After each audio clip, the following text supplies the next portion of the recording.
মা তো অসুস্থ, কমলা খাইতে চাইছে, টাকাও নাই, কি যে করি।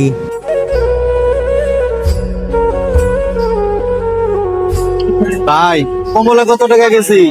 কমলা তো 400 টাকা কেজি।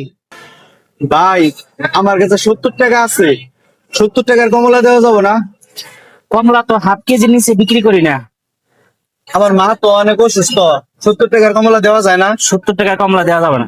দিলে অনেক ভালো হইতো ভাই। ভাই হাতে টাকাটা দিলাম, আপনি যেমনি 70 টাকার কমলা দেন ভাই। আর 70 টাকা কমলা দেওয়া যাবে না, নিয়ে যান, নিয়ে যান। ভাই আমার মা খুব অসুস্থ ভাই। না না, কোনোভাবে যান, যান যান যান। ভাই পুরাতন বাংলা ভাত নাই, নতুন বাংলা আগামী, জান এদিকে।